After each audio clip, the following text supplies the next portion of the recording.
live from a studio apartment. This is Misinformation. All right, well, tonight we got some updates on Iran. We're going to go over that. Apparently, we've completely decimated their entire navy, their military, a submarine. Got a hole in it now. They're still talking shit. We'll go into that in a little bit. Insurance markets are freaking out, which sounds very boring, and it kind of is, but apparently it's a big deal. So I'll try to explain that a little bit. I got my dishwasher running in the background. If you listen, you can faintly hear the dishwasher. This is such a small place, this little studio apartment. I had to install a dishwasher.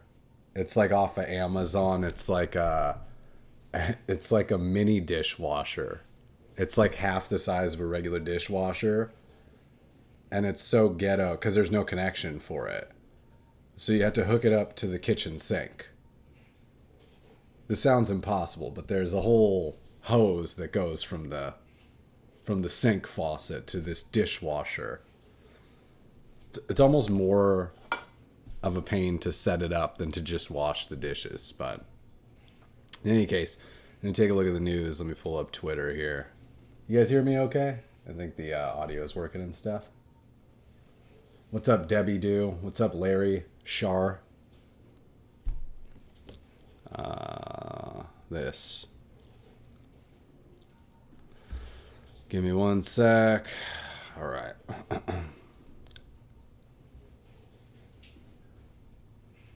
Okay, is that going to do the wrong one? Okay, that's what we need. Perfect. I guess I should scooch over here. Oh, it's going to be way dark. Let's do this.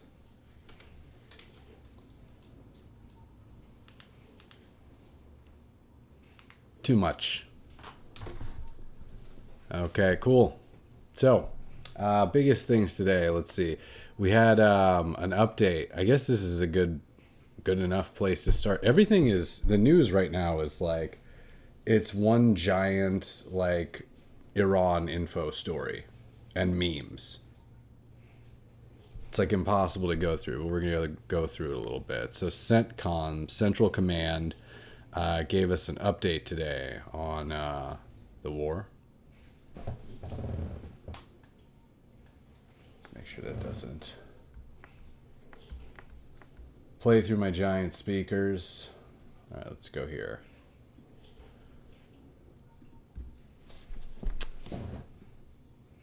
I'm Admiral Brad Cooper, the commander of the United States Central Command.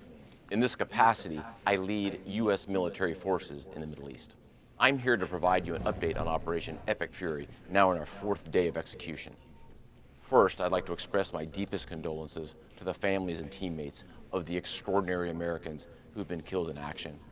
I actually did. I don't think I have the tweets saved, but I did see some pictures. They released some photos of the troops that have been killed. And it does bring stuff home a little bit more when you actually see their faces. It was a little weird moment. But anyways. And I'd also like to extend our prayers for a speedy recovery to the wounded.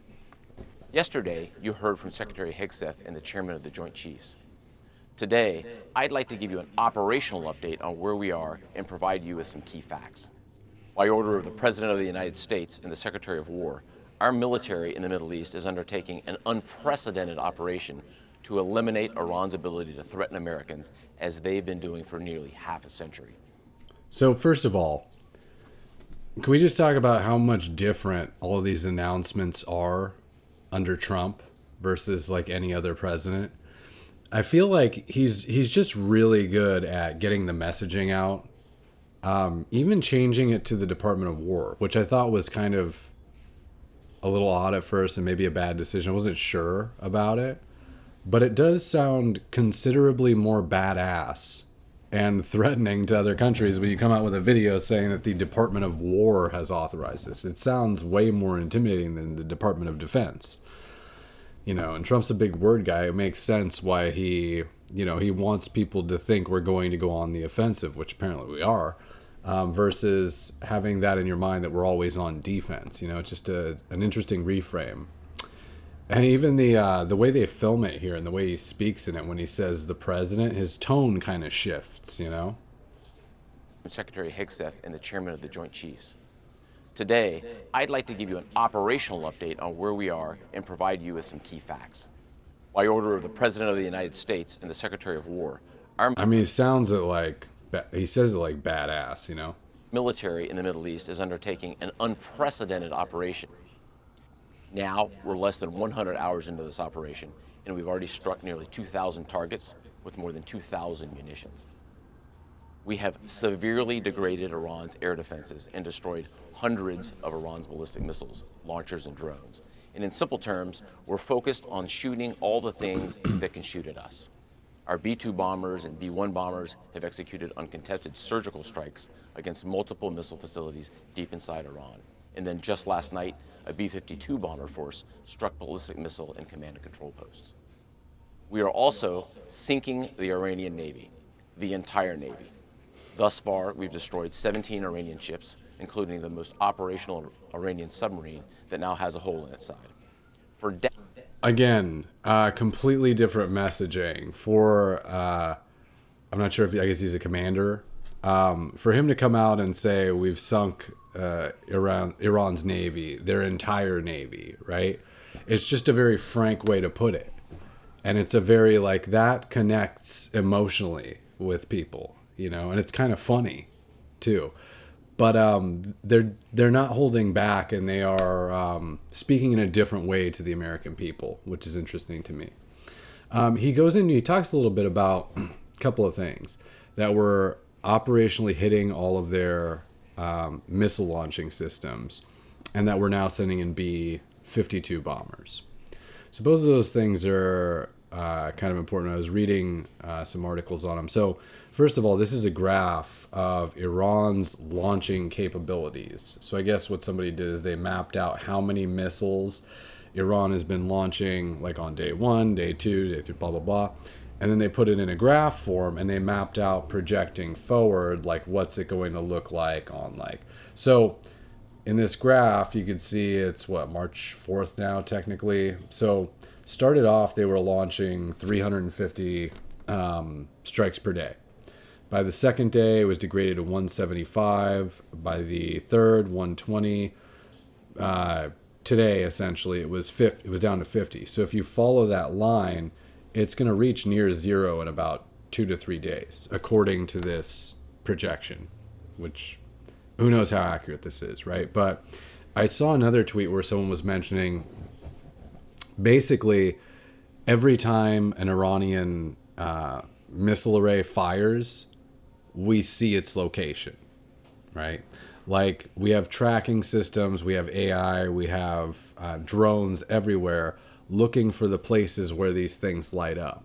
So that's part of why you see this exponential drop here is, you know, I'm sure our intelligence knows some of the locations of those things, and some of them they just keep an eye on, and they see where the missiles are lighting up from, and then they immediately strike and destroy those locations.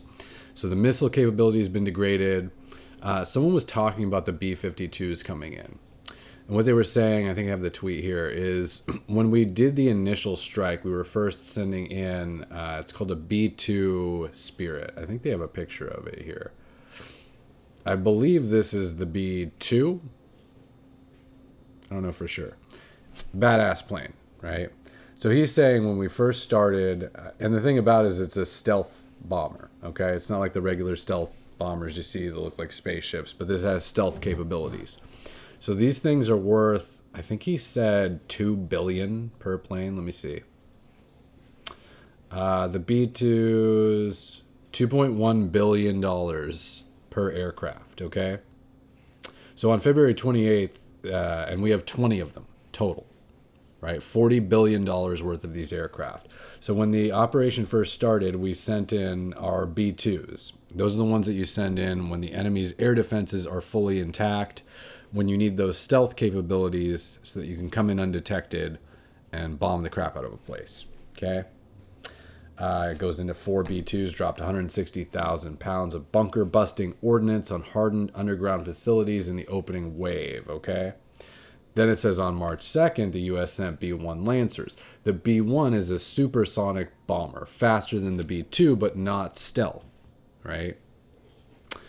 You send B-1s when air defenses have been degraded enough that speed, not invisibility, is sufficient to survive.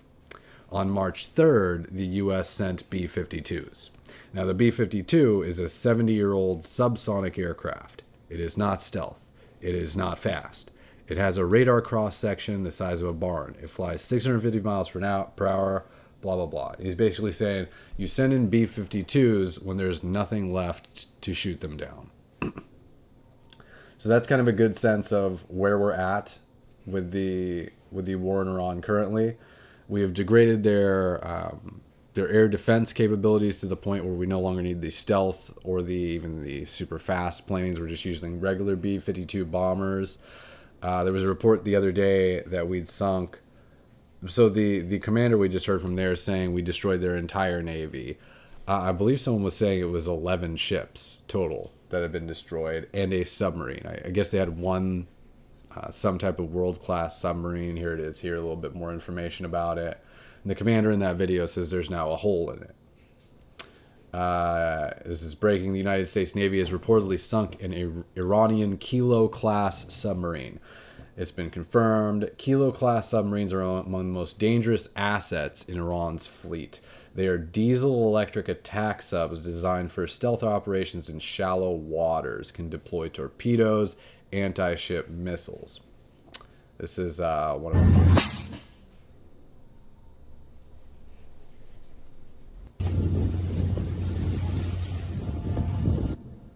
Pretty cool.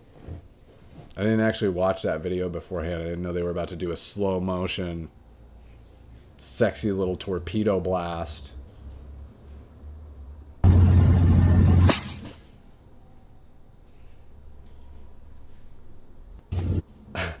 Why'd they slow it down?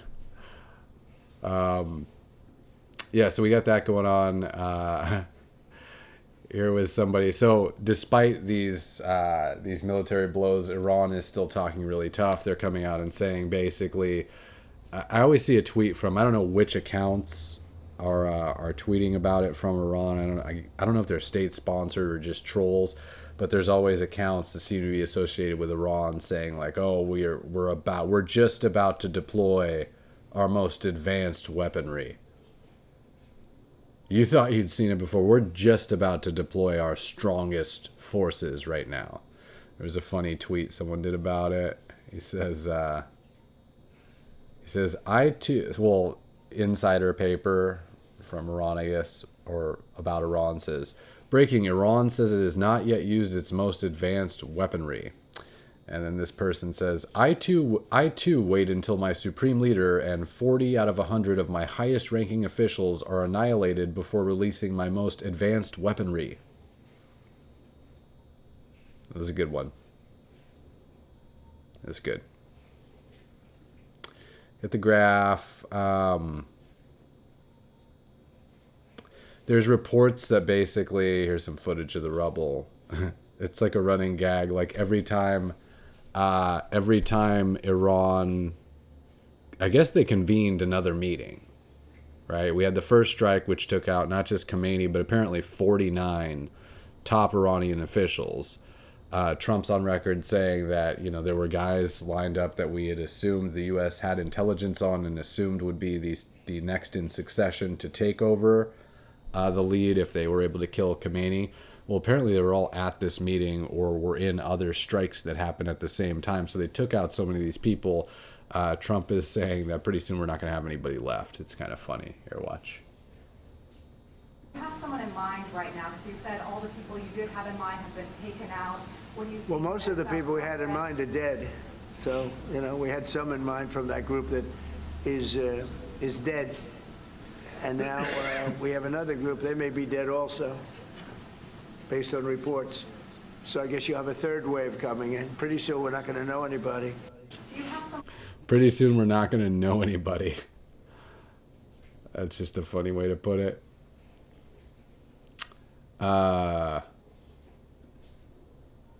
Footage of the rebels. So anyways, we did that strike. Then they held another meeting to, I guess, elect a new person in the building of Iran's Assembly of Experts. Probably the worst building you could have chosen to convene in. Maybe just pick a Starbucks next time.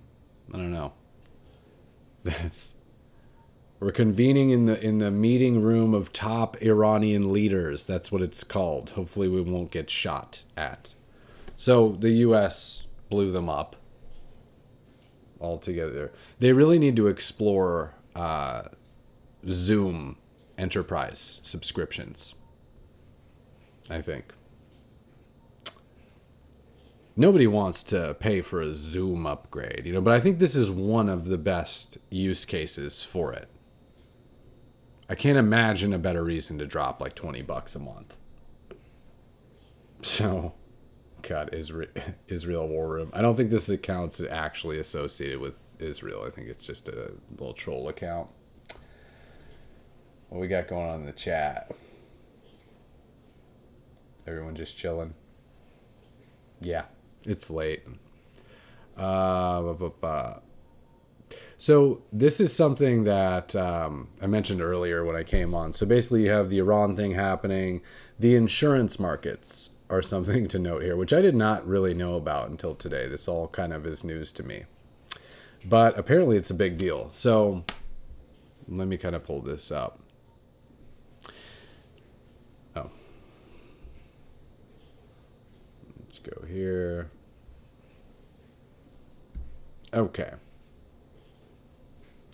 So this guy says, this is potentially the biggest Iran story nobody is talking about. The global insurance market may be heading toward a systemic crisis. Here's why. So apparently there's this insurer, Lloyd's of London, right? It's like the biggest insurer, particularly of maritime ships in the world. So all these ships that ship anything, really, have to have insurance, right?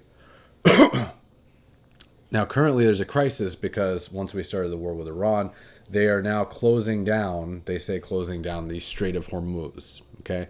Strait of Hormuz is like, it's a little entryway to the Persian Gulf, but it's where something like 90% of trade just goes through because it leads to the Middle East and all of those markets and then out to everywhere else, right?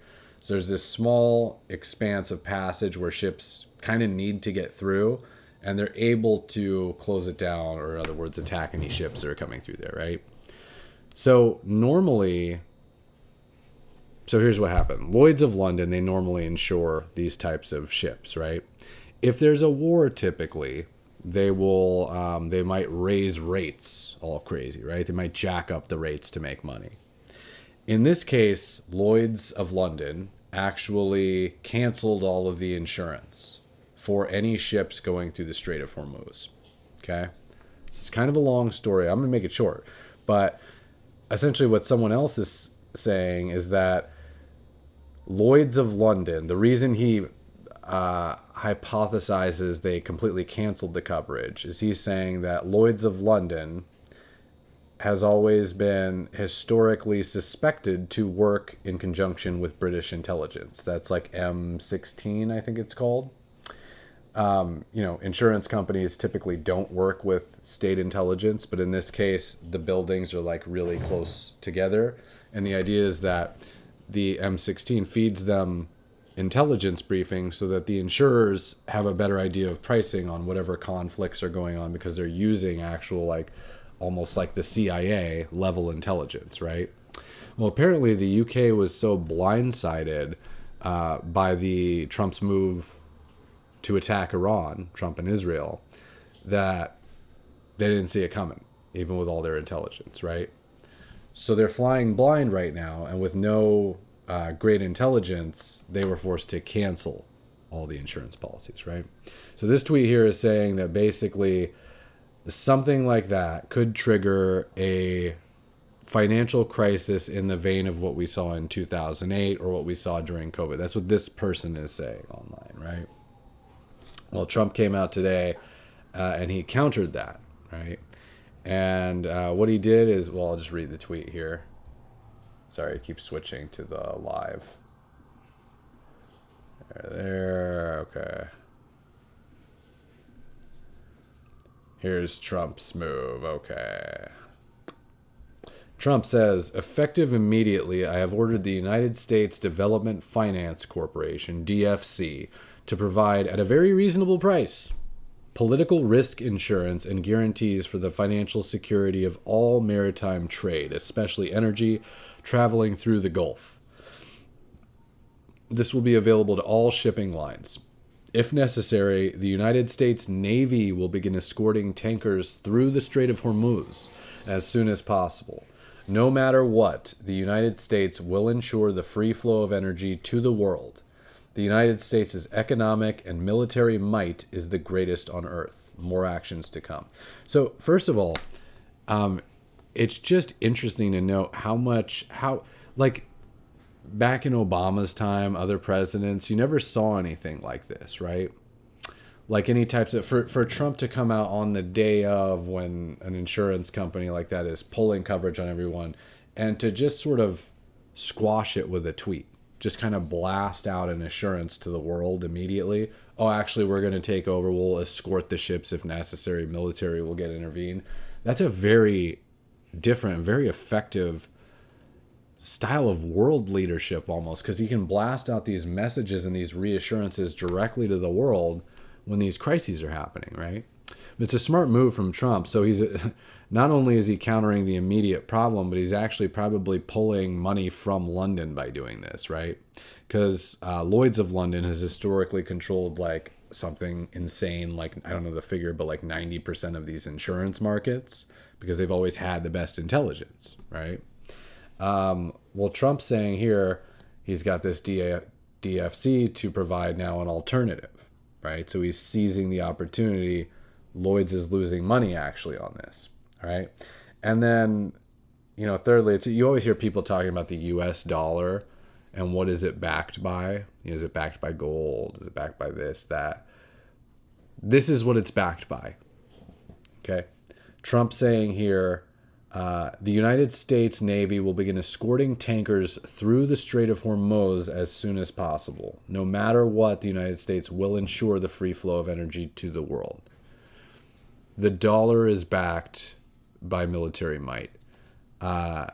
This guarantee from Trump is backed by the military, right?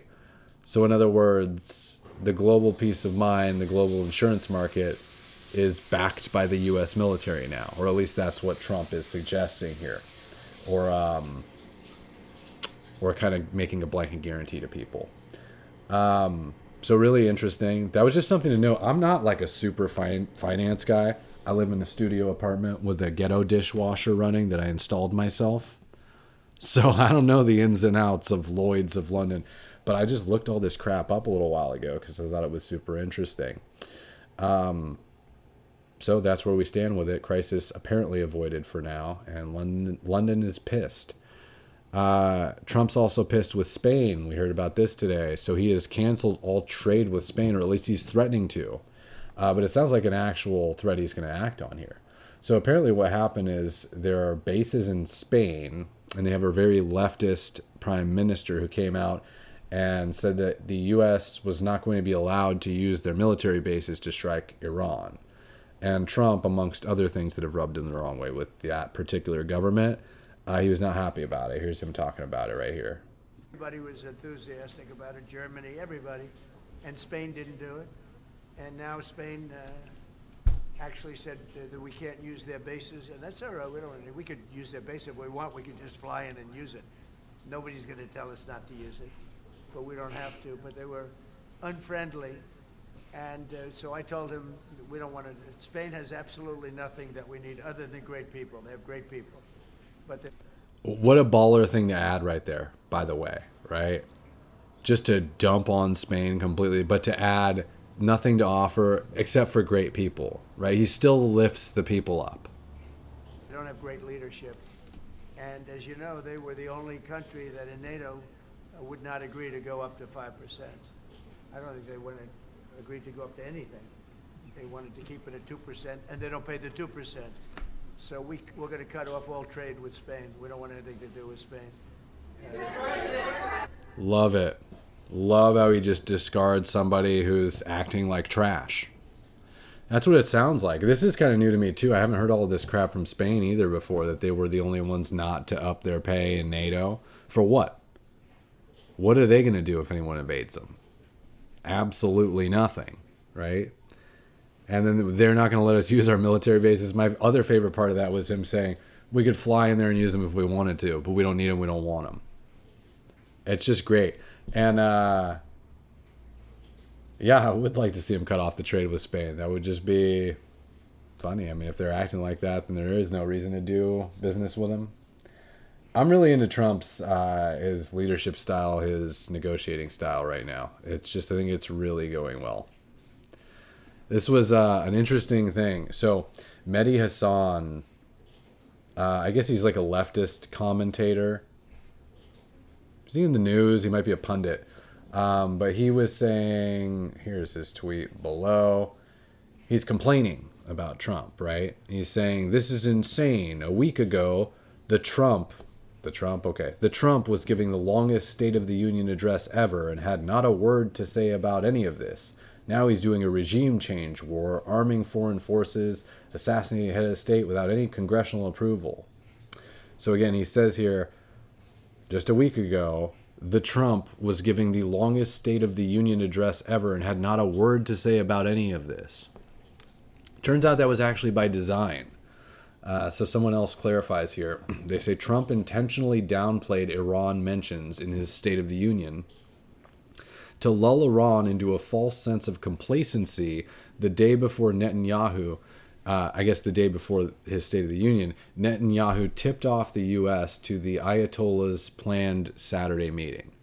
So Trump's getting ready to go into his State of the Union address. He gets tipped off that Saturday might be a good day to strike. So he specifically, well, here we got a little more clarification. It says preparations accelerated as Trump told Netanyahu he would consider moving forward. But first came the president's State of the Union address the following night. U.S. officials said Trump made a deliberate decision not to focus excessively on Iran so as not to spook the Ayatollah and drive him underground before the strike could be executed. Brilliant. You know, I remember when Trump first came out, like when he was running, and he was like, I don't know why all these people, they come out and they tell people their plans. They say exactly what they're going to do. And it's one of those things, it sounds kind of silly to bring up and sort of funny at first. You're like, yeah, that's sort of funny, but I mean, it's kind of true, but it seems too stupid to be true. Like, it seems too obvious. Like, if that really worked, it's really working. Like, him just being how is he the king of deception? He's like Kobe, just busting people's ankles out there. Just pump faking them. You never know what he's going to do. I mean, he's really good at that, keeping his cards hidden, you know, and playing them at the right times. I think he actually is a genius in a lot of different ways. Maybe not every way, right? He's not a genius in the same way somebody in the chat says he's a genius, but I think he's got that like charisma, people sort of genius. You know, he knows people. He's not Elon Musk building rockets, but he knows people. And he knows what motivates them and what drives them, what makes them happy. It's why he's always up there, you know, creating those images of like positive things, right? Even when he's talking shit about Spain and saying we're going to cut ties with them and they're trash, he says, except for all the people, right? The people are great. He just knows how to do that sort of thing. He's a form of genius. Fetterman had a funny line today. The more I hear Fetterman talk, I'm starting to love him. I can't help it. Here was him talking about, I guess he found out they blew up, in addition to the Iranian leaders, they blew up 80 mullahs. 55 of them were killed, and I think they just blew up 80 of the randoms mullahs, too. Which, I mean, that was pretty great, actually. So administration officials concluded to just low-key. 55 of them were killed, and I think they just blew up 80 of the randoms mullahs, too. Which, I mean, that was pretty great, actually. So Oh man, yeah. Somebody says Renee says he was popular. This was in regards to Trump, and they were all his friends prior to the presidency. That's so true. You know, it's so funny. Everybody loved Trump. Actually, I mean, some people maybe they didn't like him, but everybody really loved him. Thought he was funny before he got into the politics thing, and then everybody just hated him. You know, Fetterman. You think he's going Republican? I don't know. He sort of, I would think he would have done that a while ago, wouldn't you? I always used to joke about Fetterman that he was it took a stroke to make one of the Democrats have good ideas. Like that's the only way you can get a Democrat to think straight is to just reverse their brain. But he's he hasn't switched parties yet, but he does have a lot of stances that are very in the middle or close to conservative side. And he's just funny though. Have you ever heard this guy talk, by the way? He does still have stroke effects. Like when he speaks, it's almost like he'll words mixed. He'll sort of speak like that, and things come like just different words interspersed in the middle of his sentences. It's kind of interesting. Kind of crazy that he could still do this. What else is going on here? Okay. What we got? So, speaking of Trump, by the way, keeping everything on the down low, what the hell was this from Aaron Burnett? The biggest American base in the region. We don't know much more. No casualties reported as of yet. Again, we don't know what we don't know, but we do know they are saying it was a ballistic missile. It's obviously a significant development, and as that is coming in, we are learning that the CIA is also working to trigger some sort of an uprising inside of Iran. Now, this is a major and potentially explosive development in the war. So let me tell you what we know here with these breaking details. Multiple people familiar with the plan are telling CNN that the Trump administration is working to arm Kurdish forces. Shut your mouth! Why are you saying that? What the hell? Is that something she can say? I mean, I get it that they're press and everything, but my God, if we're staging a color revolution in another country, maybe keep it on the down low a little bit, all right? Jeez. They're probably going to just send Antifa in there. That'd be super funny. Just send Antifa on in, create a little uprising. So why are we in what's the reasoning for going into Iran? Anybody have any ideas? I have the chat on a TV over here, so I can really see it in full screen. Sahara says Fetterman was wearing a suit to the speech of the Union. Love that. I didn't see him there actually. That's pretty cool though. I know he's usually in his like shorts and sweatshirt. He should wear a suit to that thing. Absolutely. Okay, here's some reasoning for going into Iran. Let me see if I can bring it up here.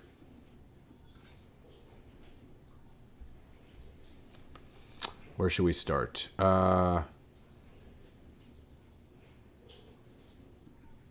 Here's a good place to start. Somebody, well, here's Hegseth.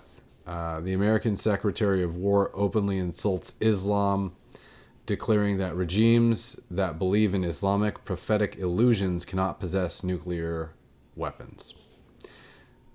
Hunter Ash apparently says this exact point was made by famously atheist Sam Harris. If someone believes martyrdom is the best possible thing that could happen to them, then the game theory of mutually assured destruction doesn't work, so obviously they can't be allowed to have nuclear weapons. Which makes a lot of sense. The whole idea of nuclear weapons is that they are a deterrent. If I have nukes and Russia has nukes, neither of us wants to get nuked, so we are locked in a mutually assured destruction dilemma where neither of us can fire or really attack each other in any serious way. if you're dealing with a country that believes that martyring perhaps millions of their people is one of the most glorious things that you can do, well, then that dilemma doesn't really work. It's unbalanced, right? Because they're okay with martyrdom. It glorifies it, right? Seems hyperbolic, but it's actually, I think, true. Here you have Marco Rubio going into the prospect of a nuclear-armed Iran's, just kind of laying it out for people. Explain to you guys this in simple Congress. Our notification, listen, let me explain to you guys this in simple English. Okay? Iran is run by lunatics, religious fanatic lunatics. They have an ambition to have nuclear weapons. They intend to develop those nuclear weapons behind a program of missiles and drones and terrorism that the world will not be able to touch them for fear of those things. And this is the weakest they've ever been.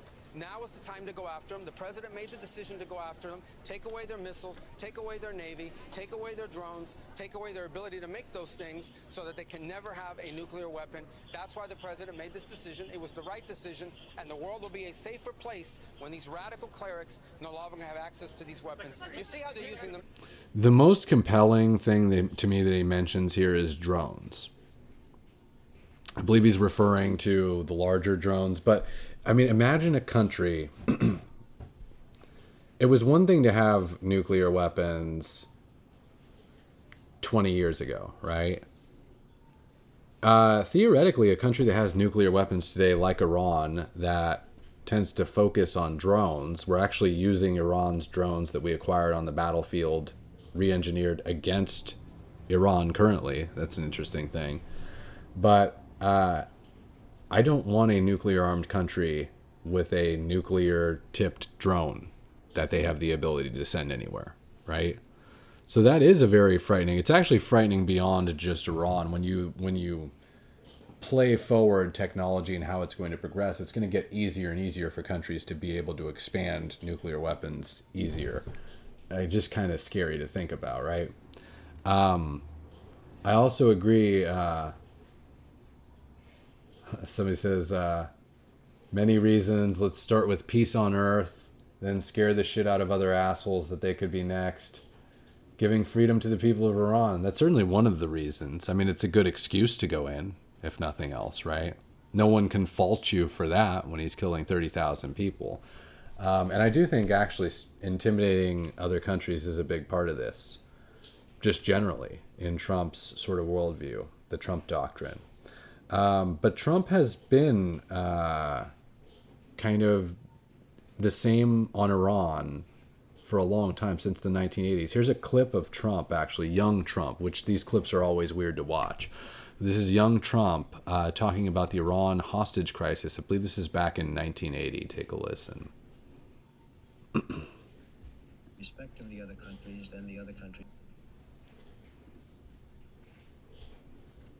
Oh, this one was glitching a little. I gotta like skip on it. And you can create the right attitudes. The Iranian situation is a case in point. That they hold our hostages is just absolutely and totally ridiculous. That this country sits back and allows a country such as Iran to hold our hostages, to my way of thinking, is a horror. And I don't think they'd do it with other countries.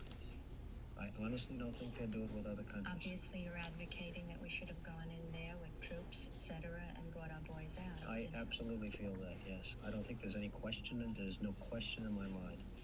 I think right now would be an oil-rich nation, and I believe that we should have done it, and I'm very disappointed that we didn't do it, and I don't think anybody would have held us in abeyance. I don't think anybody would have been angry with us, and we had every right to do it at the time. I think we've lost the opportunity. A lot of super interesting stuff in there. But you can see a very young Trump who is very patriotic, believes that his country is probably the most badass country on earth and is not acting like it, and is getting dog walked by a regime of terrorists who are humiliating his country, right? And he's essentially saying there, again, this was 47 years ago, right? That we should have gone into Iran, we should have done something. Carter should have absolutely put them in their place or destroyed them, and saying that he doesn't think anyone would have even been angry or faulted us for doing it, right? So he's thought this way about Iran for a long time, right? And it's interesting to connect it to today and to see Trump actually being the one that went in and stomped out Iran, right?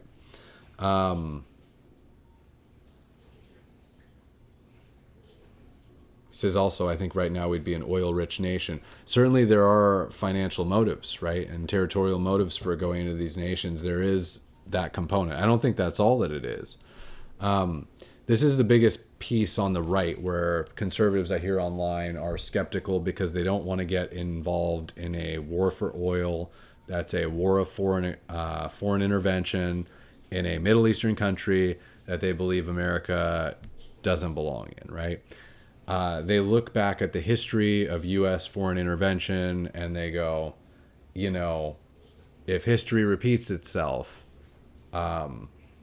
I don't want to be involved in these types of wars. I've seen it play out before. I know how it ends, right? I would suggest a reframe, which is you're not comparing the track record of the U.S. foreign interventions over the last 20 or 30 years to what's happening in Iran. You're comparing it to Trump's track record, okay? Because he is the unique factor in this situation, all right?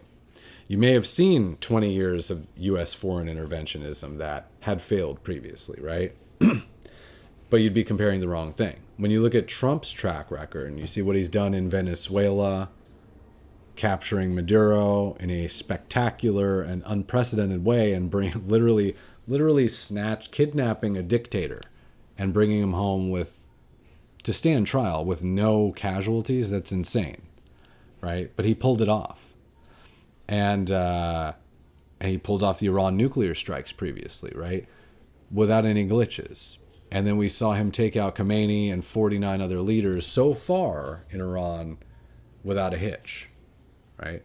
So his track record with these things, it's almost like at this point I have to extend him a line of credit and say, okay, maybe under another president I wouldn't have been into a foreign intervention, but I'm going to let you cook and I'm going to see what you can do because so far you haven't let me down. Now, if that changes, then maybe there's new information. Maybe you say, okay, it didn't. But I would suggest comparing it against Trump's track record because if you're betting against us in Iran, you're not betting against the U.S. and their track record of foreign intervention. You're betting against Trump. And that's a very dangerous thing to do. What we got going on in the chat here? I just love Marco Rubio. Marco Rubio's smart, and he's had some good, I don't want to say quotes, just explanations recently, and good clarifications. No one of any importance is currently upset with Trump. That's kind of true. I feel like he's swaying a lot of people over, actually. Absolutely, the whole ideology is destroying freedom, destroying us, anyone who does not agree with them. Yeah, I mean, they're crazy. What's crazy about Iran, you could see it when we attacked them. I mean, they just started attacking everyone around them, like belligerently. I mean, their whole strategy, it was almost like they had a kill switch built in. Like, if we ever get attacked by the U.S., just start firing missiles at all of our neighbors to just create chaos and try to get everybody involved in a war. It was like the stupidest thing. But yeah, that's a belligerent nation. And this is a nation that could have had nukes, by the way. Would that have been their nuclear strategy? They're just like, if we ever get attacked, just fire off nukes in 360 degrees. Just all around. Now Iran's oil. I'm sure Trump ain't leaving without no oil, okay? He's going to take some oil while he's in there. You heard him talk about in the 1980s, the U.S. would have been an oil-rich country by now. Somebody says, Michael says, think about what we will control in the very near future. Our oil, Canada's oil, Venezuelan oil. No. How are we controlling Canada's oil? Is that an actual thing, or are you just joking that we're going to steal Canada's oil? Do we have, like, refineries up there or something? I'm not aware of it. Okay, what else we got going on? This was, Oh, this was Trump talking about Iran shooting everybody. Mr. President, we've seen countries around the world, many of whom don't usually work together, working with the United States on Iran, whether it's, Saudi Arabia. He's just talking about how bad they are. Working with the United States, Israel, Qatari shooting down Iranian aircraft, and we've also seen European countries step up. Why are we seeing, such unity around the world against Iran? That's a great point. Look, they're just evil. They're, it's not the politics, it's their whole philosophy. Oman, they were helping us negotiate. They got hit. Everybody got hit because they're evil and they're bad. It's they've hit UAE, they've hit Qatar, they've hit UAE, they've hit Saudi Arabia, they've hit Oman. They were helping us negotiate. They got hit. Everybody got hit. Tim talking about how they just fired off missiles in all directions when they got attacked, which is super weird. Okay, probably just a couple more things here.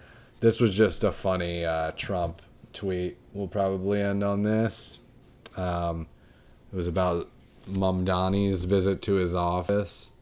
He says there's a picture of Zohran Mamdani, I guess, in front of the Declaration of Independence on the wall. And Trump says, Zohran has come a long way embracing, of course, the Declaration of Independence while at the Oval Office. Big progress. Just punks him. And he looks kind of like a little kid in the photo, so it's even better. All right.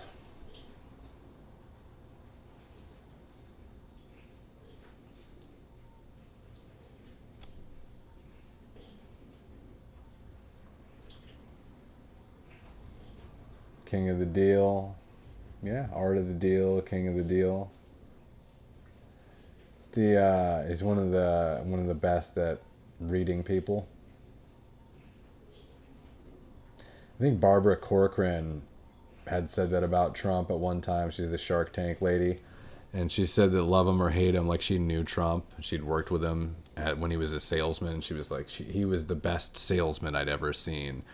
And she was saying he had the ability to immediately size up people and determine what their biggest weakness was, which I think she was just throwing shade at him. But what that really means, if you take out the TDS, is he had an ability to size people up really quickly and find out their wants and their desires. So there's a little bit of genius in that. In any case, I think that's it for tonight, guys. I'll be back tomorrow, at least through Thursday this week. Maybe we'll do Mondays through Fridays. I'll try to get a set schedule going. But a lot of the time it is just late. So if you're not on YouTube, join there and hit the, what is that thing called? The notifications. It's probably the easiest way to find out what time I'm streaming at. Unless they do notifications here. I don't know how it works. TikTok does often kick me off, though, because I think it's supposed to be for gaming. So that if I don't play a video game, they kick me off, and then I can't come back for a week. So I do more shows. They're on YouTube, though. Go check it out. And that's pretty much it. Yeah, it's been fun having you guys. They have been chanting death to us for decades. They would have used it in a second. I agree. 100%. I mean, you might make a case against going into Iran, sure, but there is reasons to go in there and eliminate a threat. Matt Walsh was talking about it earlier, and he was like, the math just doesn't add up to me. It's like the math can be really simple. It's just minus one enemy. If there's really high upside and very little downside, assumedly, then the math works out for me. That's it for tonight, guys. Join me tomorrow night. It's going to be sometime, probably 9 p.m. Pacific Standard Time, but maybe a little later.